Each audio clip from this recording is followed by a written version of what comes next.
Hello नमस्कार दोस्तों, स्वागत है आप सभी का। मैं आपके लिए लेकर आई हूँ 11 सितंबर के कुछ महत्वपूर्ण घटनाक्रम। भारत अमेरिका संयुक्त सैन्य प्रशिक्षण युद्ध अभ्यास 2024 का 20वां संस्करण आज राजस्थान के महाजन फील्ड फायरिंग रेंज में विदेशी प्रशिक्षण केंद्र में शुरू हुआ।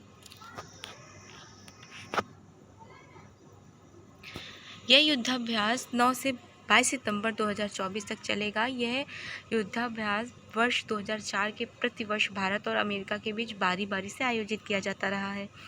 इस संस्करण में सैन्य शक्ति और उपकरणों के संदर्भ में संयुक्त अभ्यास के दायरे में उल्लेखनीय वृद्धि हुई है।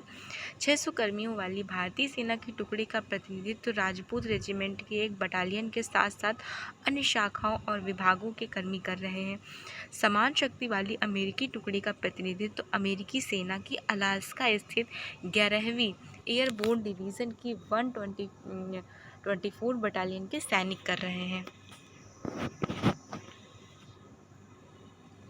स्वच्छ वायु सर्वेक्षण 2024 गुणवत्ता रैंकिंग में सूरत शीर्ष पर। भारत में वायु गुणवत्ता रैंकिंग में गुजरात के सूरत शहर को शीर्ष का स्थान दिया गया है। वहीं मध्य प्रदेश के शहर जबलपुर को दूसरा और उत्तर प्रदेश के आगरा को तीसरा स्थान मिला है। इन शहरों ने वायु प्रदूषण को कम करने में महत्वपूर्ण सुधार किया है। केंद्रीय पर्यावरण मंत्री ने जयपुर में नीले आसमान के लिए स्वच्छ वायु के अंतर्राष्ट्रीय दिवस के उपलक्ष्य में एक राष्ट्रीय कार्यशाला का आयोजन किया, जिसमें स्वच्छ वायु सर्वेक्षण 2024 के दौरान राष्ट्रीय स्वच्छ वायु शहर पुरस्कार प्रदान किए गए।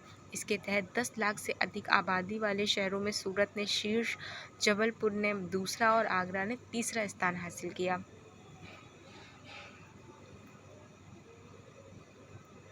योगासन एशियाई खेल 2026 में प्रदर्शनी खेल के रूप में शामिल। भारत के प्राचीन खेल योगासन को जापान के आईची नागोया में 2026 में होने वाले एशियाई खेलों में प्रदर्शनी खेल के रूप में शामिल किया गया है। एशियाई ओलंपिक परिषद ने अपनी 44वीं आम सभा में एशियाई खेलों के कैलेंडर में योगासन को प्रदर्शनी खेल के रूप में शामिल करने का फैसला किया। ओसीए की आम सभा के इस सत्र में भारत के रणधीर सिंह को 2024 से 2028 तक 4 साल की अवधि के लिए ओसीए अध्यक्ष के रूप में निर्विरोध चुना गया। यूएसए ओपन 2024 विजेताओं की पूरी सूची। 2024 यूएस ओपन में 19 अगस्त से 8 सितंबर तक फ्लिशिंग मीडोज क्वींस न्यूयॉर्क शहर में आयोजित किया गया। पुरुष और महिला दोनों एकल श्रेणियों में शानदार जीत के साथ संपन्न हुआ। इटली के जैनिक सिनर और बेलारूस की आरेना सबालेंका चैंपियन बनकर उभरे। दोनों ने अपना पहला अमेरिकी ओपन खिताब जीता और ग्रैंड स्लैम उपलब्धियों में अपनी बढ़ती सूची में एक और खिताब जोड़ा। आरबीआई ने गोदरेज हाउसिंग हुडको और आधार हाउसिंग फाइनेंस पर जुर्माना लगाया। भारतीय रिजर्व बैंक ने हाउसिंग फाइनेंस कंपनियों पर आरबीआई के निर्देशों का पालन न करने के कारण कार्रवाई की। इसके तहत 3 गैर बैंकिंग वित्तीय कंपनियों पर मौद्रिक दंड लगाया है। आरबीआई ने आधिकारिक बयान के अनुसार उसने गोदरेज हाउसिंग फाइनेंस लिमिटेड पर 5 लाख रुपये, आधार हाउसिंग फाइनेंस लिमिटेड पर 5 लाख रुपये और housing and urban development corporation limited पर 3.5 लाख रुपये का मौद्रिक जुर्माना लगाया है। नियामक की तरफ से यह कार्रवाई राष्ट्रीय आवास बैंक अधिनियम 1987 की धारा 52A के प्रावधानों के तहत आरबीआई को दी गई शक्तियों का प्रयोग करते हुए की गई है। आरबीआई के अनुसार इन कंपनियों का वैधानिक निरीक्षण राष्ट्रीय आवास बैंक द्वारा 31 मार्च 2022 तक उनकी वित्तीय स्थिति के संदर्भ में किया गया था।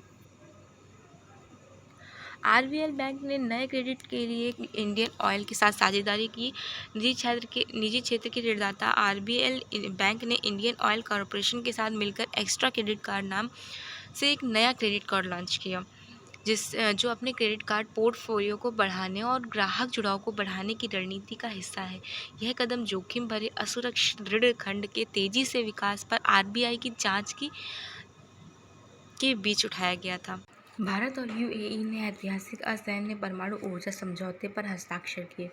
शेख खालिद बिन मोहम्मद बिन जायद अल नाहयान की नई दिल्ली यात्रा के दौरान भारत और यूएई ने असैन्य परमाणु सहयोग के लिए एक महत्वपूर्ण समझौता ज्ञापन पर हस्ताक्षर किए हैं। भारतीय परमाणु ऊर्जा निगम लिमिटेड और अमीरात परमाणु ऊर्जा कंपनी के बीच यह समझौता द्विपक्षीय संबंधों में एक ऐतिहासिक कदम है और शांतिपूर्ण परमाणु ऊर्जा उपयोग के प्रति प्रतिबद्धता को दर्शाता है।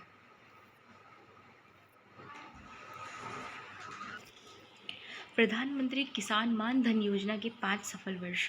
12 सितंबर 2019 को शुरू की गई प्रधानमंत्री किसान मान धन योजना देश भर में सभी भूमिधारक छोटे और सीमांत किसानों को सामाजिक सुरक्षा प्रदान कर रही है।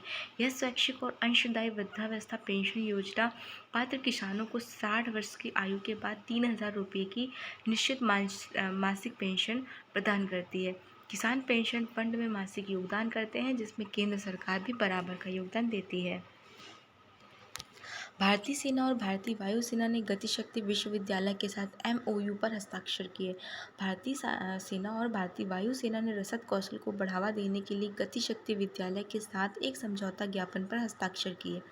9 सितंबर 2024 को नई दिल्ली में रक्षा मंत्री राजनाथ सिंह और रेल मंत्री अश्विनी वैष्णव की उपस्थिति में समझौता ज्ञापन पर हस्ताक्षर किए। उत्तर प्रदेश में दुनिया के पहले एशियाई किंग गिद्ध संरक्षण केंद्र का उद्घाटन किया गया।